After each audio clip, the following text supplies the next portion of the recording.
because of COVID. COVID, yeah. So people got many excuses for violating rights. And of course, justice was hampered, courts closed. There was little access to justice. And lawyers were not essential workers. Lawyers were not essential workers, neither were any other HRDs. So this whole system for facilitating human rights remedies, participation and accountability was jeopardized by COVID-19. But you paint a picture that I could say maybe is a little bit gloomy, but I'm wondering, from what the government did, the government interventions, yeah, there's a lockdown, justifiable, airports shut down, an attempt at online education, an attempt at food distribution and cash distribution and stuff like that. What could be sort of your assessment of some of those measures that government put in place to curb the spread of the virus, and how were they able to protect rights in your view?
COVID-19 has tested our hope and faith as individuals, families, and the country at large.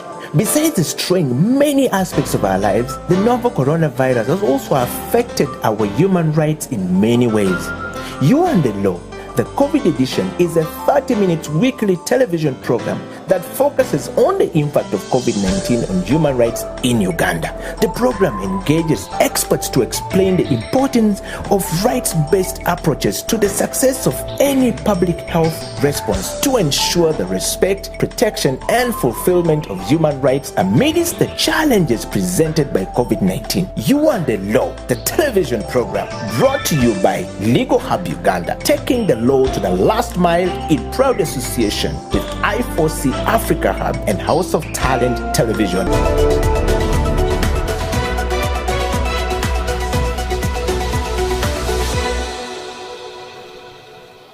What would you tell an ordinary person, a border rider, a teacher, a doctor, soldier? What would you tell them about human rights? What is this animal? Why is it important? Why should I know about it anyway? I would simply tell them that if you're a human being, you have rights. Those rights are called human rights. They are examples: the right to health, the right to freedom from torture, that underscores human dignity, freedom from slavery. You're not supposed to be someone's slave. You're born free. The right to basic education, like primary education, A-level. The right to your religion, if you're Buddhist, Hindu, Muslim, name it. worship your God. The state is not supposed to tell you who to worship, how many times a day. No.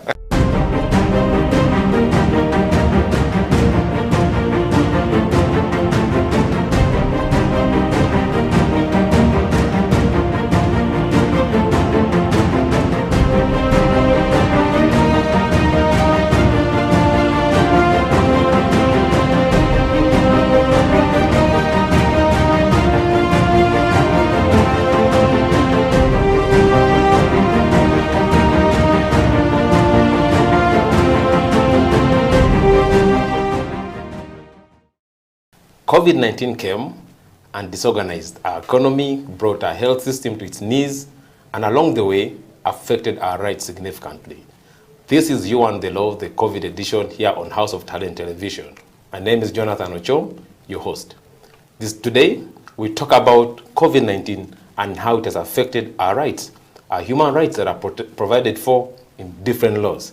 With me in studio is an outstanding human rights lawyer, a founding partner of Kiiza and Mugisha Advocates, CEO of the Environmental Shield, and recently a winner of the Human Rights Defender Award by the National Coalition of Human Rights Defenders. Eron, Kiiza, you're welcome to You and the Law, the COVID edition.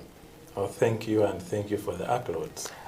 In House of Talent Television, what we do is we fist bump, and then we spread the love. So let's do this again.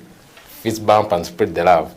That formula was taught to us by a man of God, Pastor Joshua Mugabe. He's a big fan of this television, and he says that you always have to spread the love, especially in these tough times. How have you been, Eron?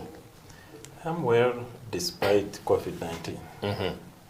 I know that, like you said, it's been a tough time for many people, and as a human rights lawyer, I'm sure it also brings in lots of issues around your work. But I'm interested in actually knowing first about your model, because Kiiza and Mugisha Advocates is substantially handles human rights work. How has that been working for you, and especially in this period? In the first lockdown, we are really very busy as our clients were locked up. We had to engage with CMI, we had to engage with police. CMI is the Chieftains of Military Intelligence, the intelligence wing of UPDF of the military. We had to had run-ins with police, and even at some point, Nicholas was detained. Nicholas Opio. And together with Odu and the Somu, we didn't sit down, we kept working because COVID-19 amplified the vulnerabilities of the vulnerable people we have already served. Yes.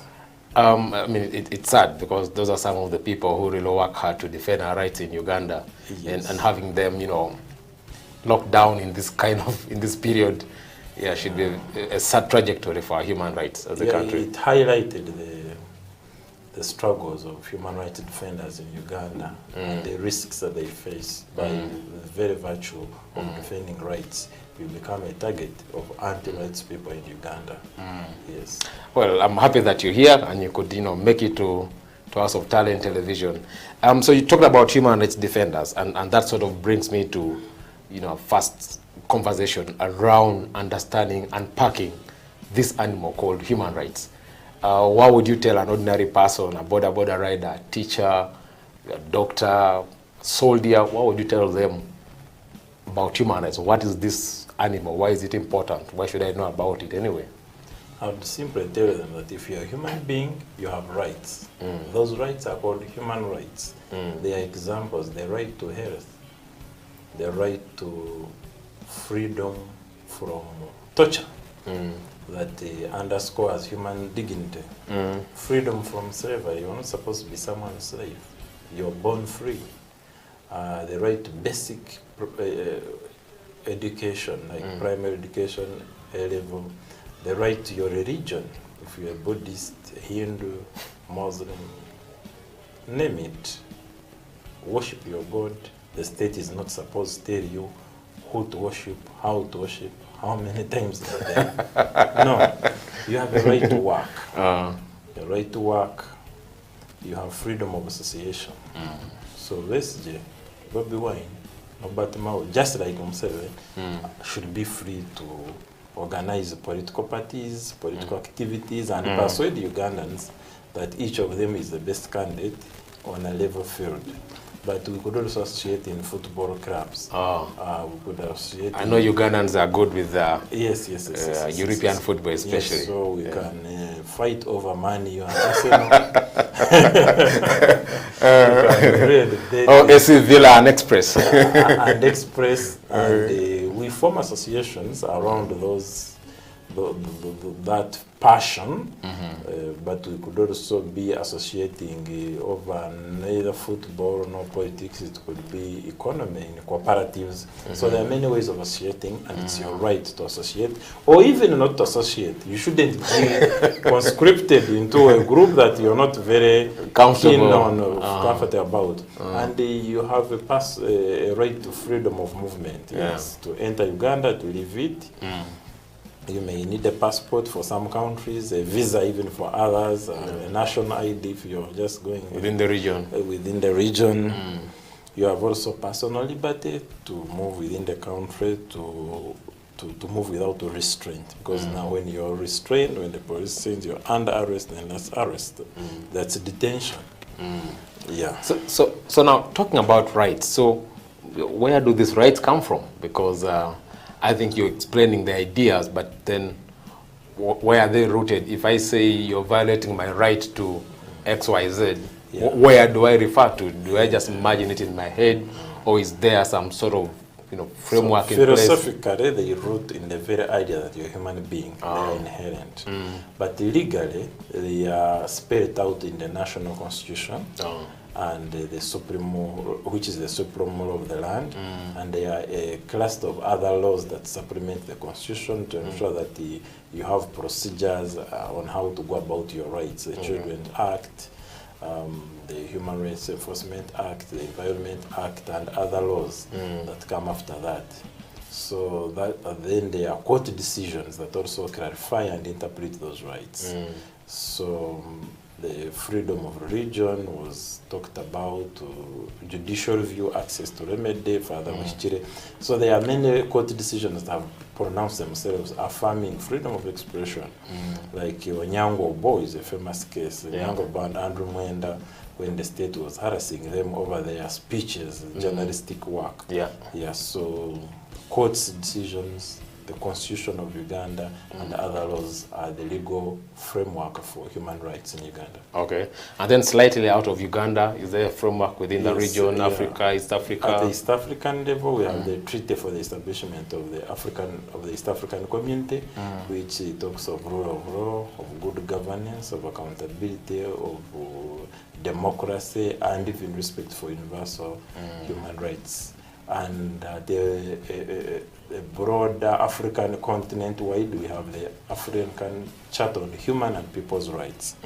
At the international global level, we have a UN system of the International Bill of Rights, of the International Covenant on Civil and Political Rights, the rural rights, or the civil liberties, then the red rights, preferred mostly by China, formerly the communist bloc, and even Africa and Asia, the Convention on Economic, Social and Cultural Rights. And before those two, we had the 1948 Universal Declaration of Human Rights. Universal, that sort of cuts across the... Yes, and I think that's the most important human rights instrument. It has all shades of human rights, and it reflected global consensus on human rights. Okay, I think that's a good, point to go for a break, because you've provided the concept and the legal framework around this. Viewers, you're watching House of Talent Television. This is You and the Law, the COVID edition. Let's go for a break, and we'll be right back.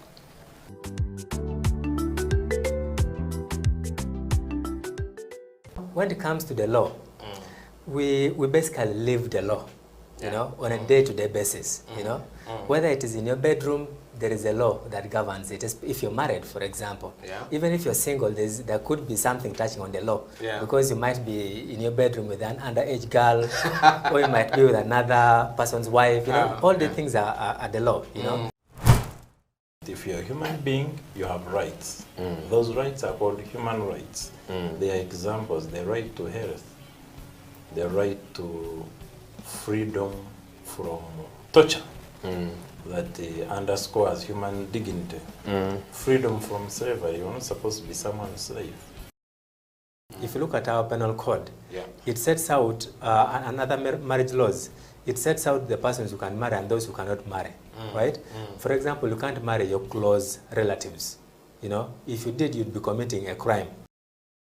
The state is not supposed to tell you who to worship, how to worship, how many times a day. No, you have a right to work. A right to work.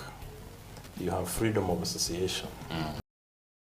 Cohabitation for whatever period of time does not make you husband and wife, right? And that is why we emphasize to people that when the relationship is still hot, you know, you must ensure that you do what? Marry. Yes. You know? For human rights to be respected, protected, and fulfilled, relevant government programs must actually work. Medicine should reach hospitals, oxygen should be there, health workers should have gloves, teachers should be present. Now they are mostly absent, and they have left the profession, a good number of them. They are into trading. So things must work. If things don't work, human rights are not respected, are not protected, and are not fulfilled. COVID-19 has tested our hope and faith as individuals, families, and the country at large. Besides destroying many aspects of our lives, the novel coronavirus has also affected our human rights in many ways.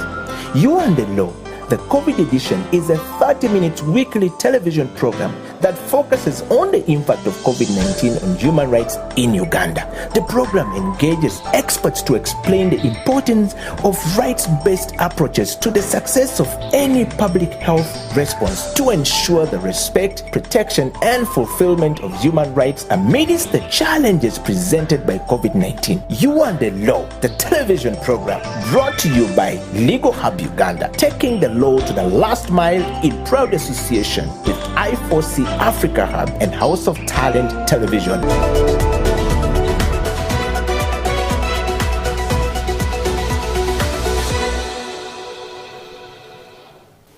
This is You and the Law, the COVID edition. My name is Jonathan Ochom, your host. Today we are privileged to have Mr. Eron Kiiza, an outstanding human rights lawyer, helping us to unpack the interplay between human rights and COVID-19 pandemic.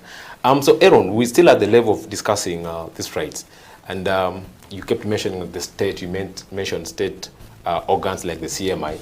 So I thought maybe you could give us a sneak peek into the obligations, who bears human rights obligations in Uganda or even across the world. Primary duty bearer is the government of the day, what they call the state. The state. Yeah, so the state of Uganda has a duty to respect your rights. So it shouldn't infringe your rights. It shouldn't illegally detain you. It shouldn't stop you from moving out of the country. It shouldn't stop you from coming back to Uganda, as they have sometimes. I mean, the time they stopped Besigye, and I think Chingi can't even dare come here. Yes. So respect. Yeah. Respect. They shouldn't torture you, and unfortunately they fail a lot on that. Yeah. The military fails a lot, the police fails a lot. You saw even police torturing a magistrate on video. So they should respect, they should stay away from infringing your rights, from violating them. Then they have a duty to protect your rights, or the full spectrum of rights. So when to say they protect the rights is that they should stop third parties, like criminals, like strong multinational companies from violating your rights, from abusing your rights. For example, your right to property, it's land or right to due process. They normally get threatened by unruly soldiers in a village removing all villagers, a big company removing all people. I know you've been working on a number of cases in that area. Yeah, so the state is the primary duty holder. It is before you think of a human rights lawyer, an NGO, the state should be there protecting you. Yeah. Of course, unfortunately, they don't understand that sometimes. Sometimes they switch the roles. So you find that instead of protecting you, the police, which represents the state at that level, or the RDC, or other institutions are actually hounding you out of your property, blocking you from accessing vital information. Yeah. So that's the antithesis of protecting your rights to information, participation, to property, to privacy, etc. State also has a duty to fulfill. That is most clearly relevant to economic and social rights, which need a lot of facilities. Investment. The right to food, yes, investment. The right to food, the right to education, other economic, social rights, the right to health. For example, the right to health needs proper functioning hospitals with drugs, with motivated doctors who are competent and well paid, doctors and other health workers, nurses, midwives, and so on and so forth. We need schools that are safe to live in, to occupy, with teachers that know what they're doing, are qualified, are properly inspected, and who are well paid. Yeah, they're not complaining and striking all the time. Yes. And the schools shouldn't be far. The schools and hospitals shouldn't be far. They should be accessible, both in terms of distance, but also in terms of economic accessibility. There should be no monetary barriers that stop people from Kanungu or Achori from accessing schools. So Eron, so with that, then we got COVID-19 coming to shock our country, shocking the whole world, and along the way, destabilizing or causing a revolution, as other people have termed it. From a human rights angle, how has COVID-19 affected human rights? Could you sort of flag off some of the rights that have been directly hit by this global pandemic? COVID-19 came hit us in 2020, which was also the electoral year. And it messed up the campaigns, because now some people had excuses for stopping you from moving. You couldn't campaign, you couldn't hold a rally, so it devalued, it degenerated the level of our politics. And the people who dared actually either campaign, if they were not of the ruling party, like you saw in the primaries, and it was like opposition, like Zake, who even was just giving out food, then you know how he ended up in a vegetative state out of a military or other policy structure. And Kakwenza, you saw Kakwenza, it was hit twice last year, in April and later in September. And those are just a few names that I can roll off, but many people. So the political, civil rights were heavily affected.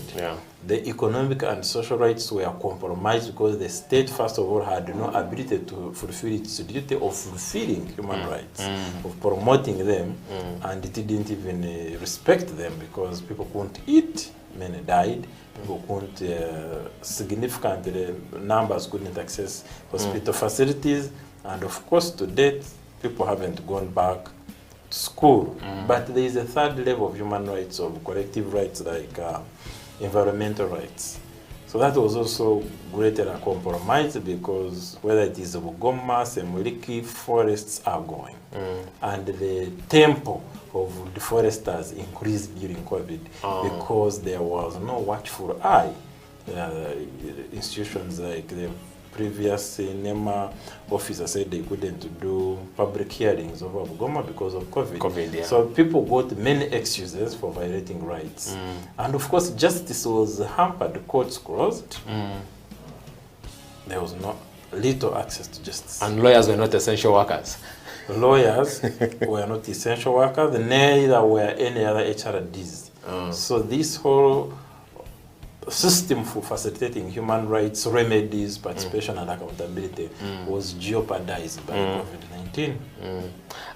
But you paint a picture that I could say maybe is a little bit gloomy, but I'm wondering, from what the government did, the government interventions, yeah, there's a lockdown, justifiable, airports shut down, an attempt at online education, an attempt at food distribution and cash distribution and stuff like that. What could be sort of your assessment of some of those measures that government put in place to curb the spread of the virus, and how were they able to protect rights in your view? Yeah, they are relevant for rights, especially economic, social and cultural rights. People need food, people need protection from further spread, hence the lockdown being justified on that account. Even airport shutdowns were very essential to stem the tide of COVID from other countries, say the Middle East or Europe, which had bigger problems. So they were good ideas. It's just that the implementation was very weak. Food was only distributed in a few areas of Kampala. Not many were reached. Money was given to a few people, and as we are now beginning to learn, mostly the wrong people. Oh.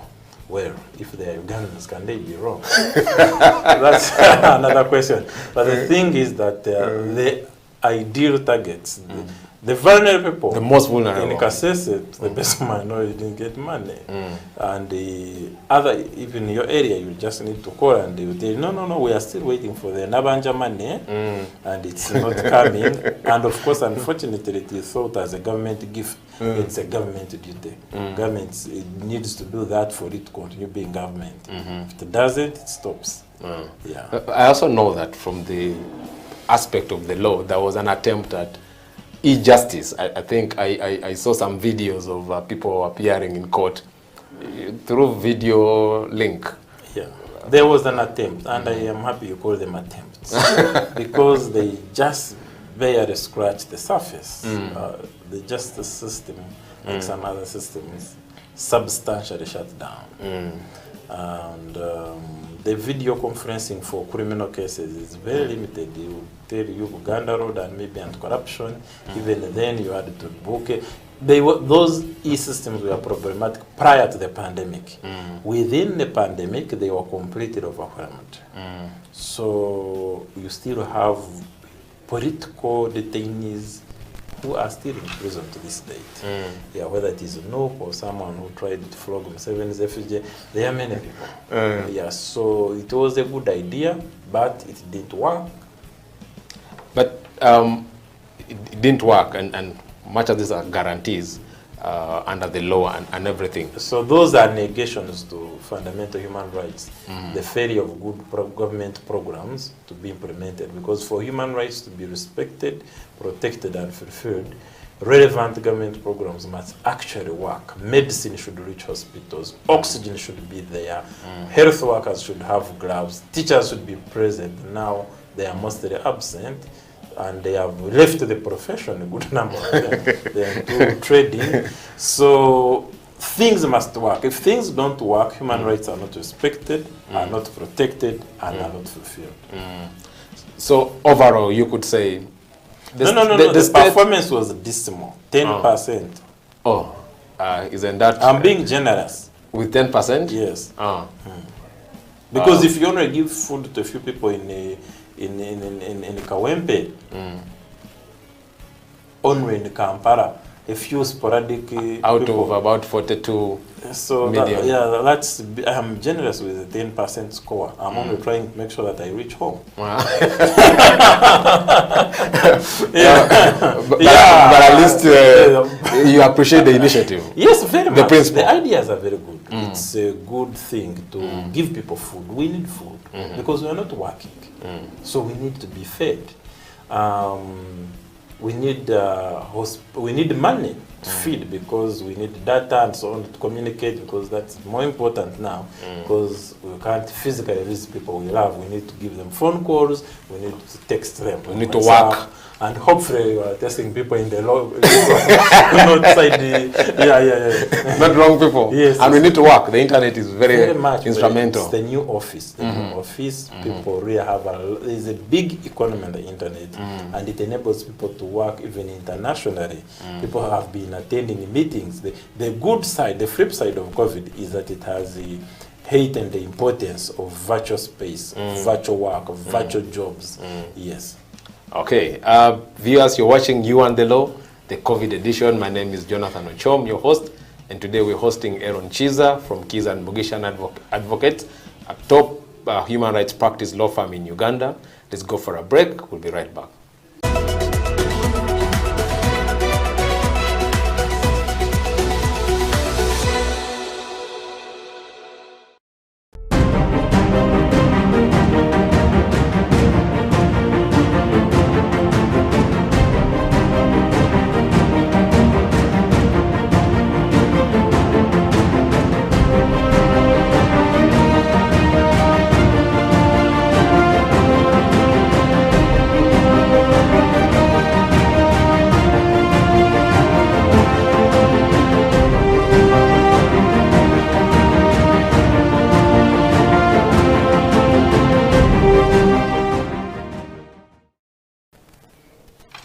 This is You and the Law, the COVID edition here on House of Talent Television. My name is Jonathan Ochom, and today we're hanging out with Eron Kiiza, a human rights lawyer in Kampala, who's done outstanding work safeguarding people's rights across this country.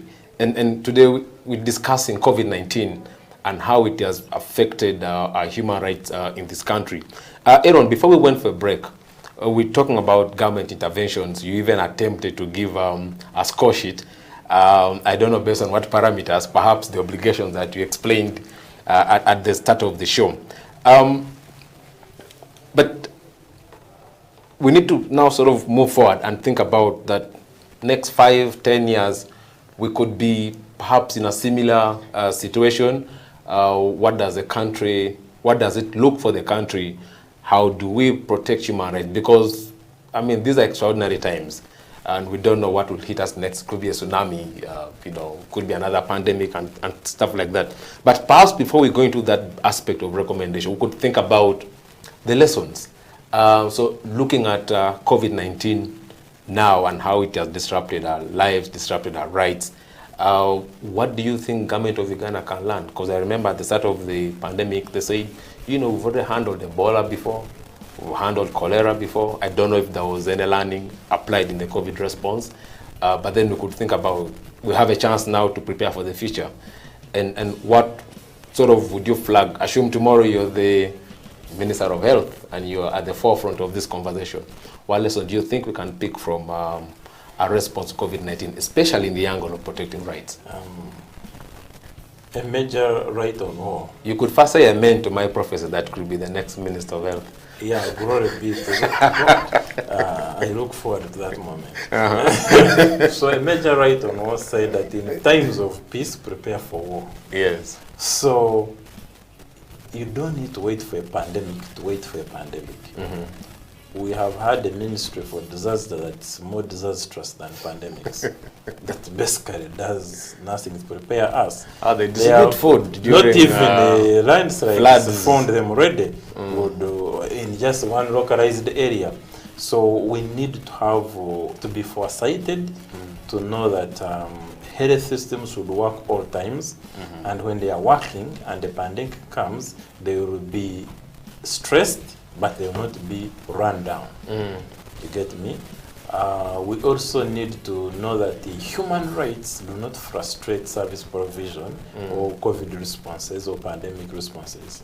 They actually augment and mobilize the entire population to respond, because the whole point of human rights is to encourage participation, to encourage accountability, so that less or no money meant for COVID is stolen. And when all money that is meant to build the country is put in education, in health, in the right places, then we are better able to fight COVID and any other related disease. We need to look at other countries which are doing well. We need to know that the military is a good, but it cannot be a substitute for professional services like doctors, lawyers, journalists, and so on and so forth. And that there are wars that the military simply can't fight. Are you suggesting that we put the army at the forefront of our current response? Is that your suggestion? That's what we did. That's what we shouldn't have done.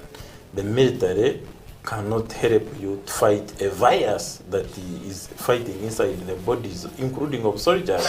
You need doctors to diagnose the problem. You need the researchers to come up with Covidex and others. You need to, yes, another lesson is indigenous knowledge. It's very important. We shouldn't be too colonial in our thinking that we demonize as witchcraft people who come up with remedies. And here I have to thank Vesige. His remedy prescription has proved to work for many, including for myself. Yeah, people who took COVID, a good number of them, Covidex, have good testimonies. And there's also another lady from Guru Hospital, I think, Guru University, who also developed she was working on a remedy for asthma, and now it was applied. So indigenous knowledge, that's how China gets to develop, that's how India develops, must combine with modern or imported knowledge, and they work together. Those are some of the lessons. And you talked about at the start of the show, you mentioned a couple of principles of human rights, talked about participation at some point.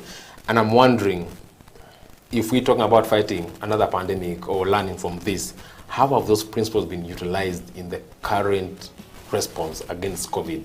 And perhaps how would they inform our next intervention? When people participate in decision making, even lockdown, either directly or through their parliaments, with their representatives, they will easily buy in. You do not need a military barracks out of the barracks to ensure that they stay home. Now, because they have participated, they have the relevant information about the dangers of a pandemic. They know if you go out, you're finished. Then because they need life, they will keep in. But when they don't participate, they will perceive this as a political project. And you don't want to fight a pandemic through politics. You need to fight it on health information. Science. Yeah, on science, yes. And then you talked about accountability in the course of our conversation. How do you think that sort of helps us respond to extraordinary times like this? Accountability helps on two levels. One, there will be transparency on the way the ministry officials, the health guys, they do their work related to COVID. They will do it transparently. People will see them. If asked questions, they will respond. The media spotlight will enable that they answer questions, they guide people. But also those who steal our money in so doing will be brought to justice. Or those who stumble on our rights. Those who stamp on our rights will be also brought to justice, and they will compensate the victims and so on and so forth. So it improves the governance. Accountability, just like participation, they improve COVID response governance. The quality, they improve the quality. They make us more effective in fighting COVID because they will ensure that the drugs, oxygen cylinders, oxygen itself, medical workers, teachers reach hospitals and schools. Food, actually, if it is distributed, gets to most homes at least, not a few homes, and people taking it up because you had big wigs actually taking food and taking it to the market rather than it going to sick mothers. Someone asked, children. Yes, someone asked me that what informed, for example, the decision to either give cash or distribute food, and they were saying, you see, perhaps if the people had participated in that decision-making process, maybe we could be having a different story than what we're hearing these days. In our start, again, we had a conversation around equality, and I'm wondering, how do we promote equality or non-discrimination in a COVID response? Yeah. Because you correctly said, some people are vulnerable, and then they are not sort of getting the attention that is commensurate to their need compared to perhaps yourself, who can survive a few months without under lockdown or whatever. Yeah, the human rights concept of equality and non-discrimination, it helps vulnerable to lead a dignified life. In a sense, the state as a primary duty bearer will not allow only one cluster, class, or caste of society to keep alive while others are dying of hunger. You get me? To one class to access medicine while others are not accessing medicine just because they are in far-flung areas or because they cannot afford the money to buy it. Or they can get a travel pass to Or fly they out of the cannot country. fly out, or because they cannot fly out because, first of all, they will not have a passport. Or they will not even afford the means to go to the... It's not easy to move from Chisoro to Entebbe airport or from Kabaramaido. Yeah, it takes some money. It takes even some knowledge, some education. It takes privilege. Now, human rights, especially equality and non-discrimination, ensure that even those people get the basics of life. They get the medicine, they get food, they have clothing, regardless of whether it's a pandemic or not. Yeah, and it's precisely the duty of government to ensure that these social services reach these people wherever they are at all times, including in a pandemic. People should never stop eating because it's a pandemic. People should not die Miss school. avoidable death. Miss school just because it's a pandemic. The duty of government is sure that people get all these amenities regardless of a pandemic. If it means providing free internet to all villages in the country, ensuring there is electricity throughout, and active distribution of food to all families, so be it. And when we, in the course of this conversation, we had a chat around the legal framework of human rights. During Uganda's COVID response, which is still ongoing, there was a debate at a certain point around the issuance of presidential directives, and there was people saying that, we're enforcing the directive. And then there was a school of thought that no, actually, the power to make these laws and regulations is actually vested in one person, like the Minister of Health and things. I thought I could pick your mind there as a lawyer, because I know legality is a core aspect of human rights. It's an underlying principle. What's your thought around the interplay between presidential directives? The marking guide is simple. The marking guide was their participation of the people in the COVID responses, or it was just the president sitting with a clique of ministry officials and proclaiming to all of us what we should do or should not do? Was there accountability of people who stole all these things? There is a constitution, was it respected? Because the constitution is the supreme law, and you don't declare an emergency except within the confines of the constitution. Of the law. Was it done? It was not done in the constitution. If it was done according to the constitution, it would have been through parliamentary resolution, and parliament would have had oversight over the situation. But even legally speaking, parliamentarians were not allowed to move. They were not essential. They were not essential workers. Yes. So legally speaking, there were many issues, including those overarching principles of participation of ordinary people in this process was lacking. Of enacting it the became laws. a one-man show, and in the election season, it is understandable, especially if you're yellow. Yeah, but I think the provisions were generally good. For example, I know one of the regulations was like, no spitting in public. And, these are all measures meant to contain the situation. Isn't it understandable? Is it in black and white that you can't move away from certain rights, or you must stick to... Whatever you do, the beginning must be right.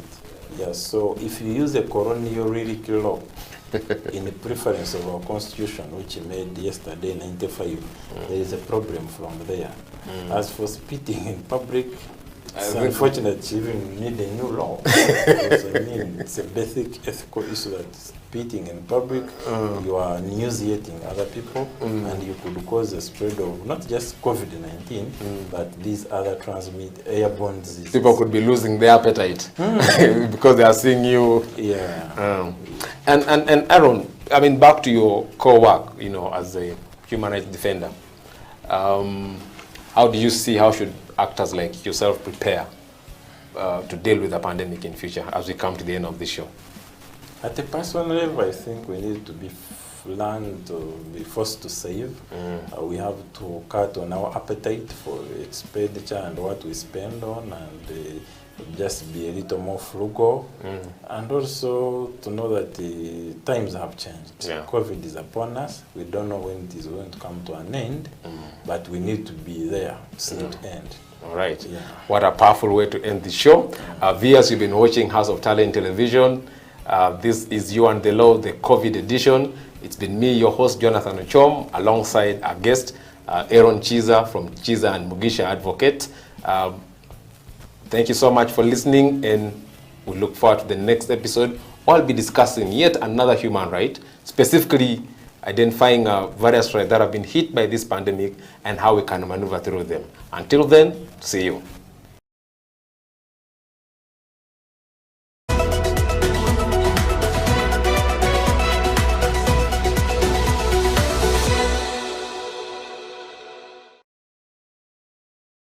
COVID-19 has tested our hope and faith as individuals, families, and the country at large.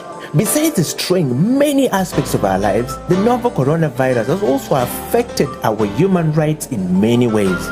You and the Law, the COVID edition, is a 30-minute weekly television program that focuses on the impact of COVID-19 on human rights in Uganda. The program engages experts to explain the importance of rights-based approaches to the success of any public health response to ensure the respect, protection, and fulfillment of human rights amidst the challenges presented by COVID-19. You and the Law, the television program, brought to you by Legal Hub Uganda, taking the law to the last mile in proud association with I4C Africa Hub and House of Talent Television.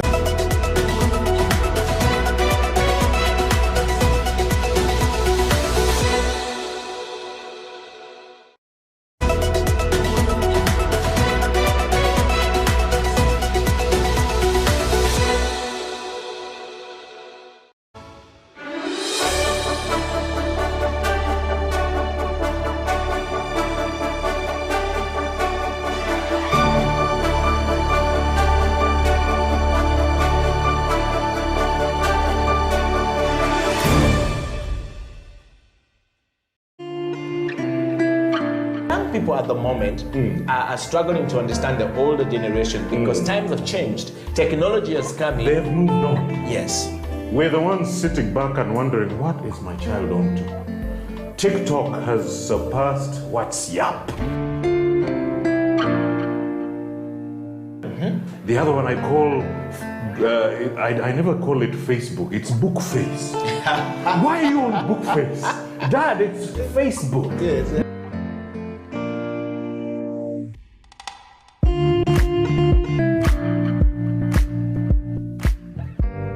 Me, I keep saying, I have a foot amongst the millennials. Yeah. And I understand the traditionalists. Okay. There's a song in the 60s, by the way, and in the 90s, 70s, where they're like, parents don't understand. Yes. Remember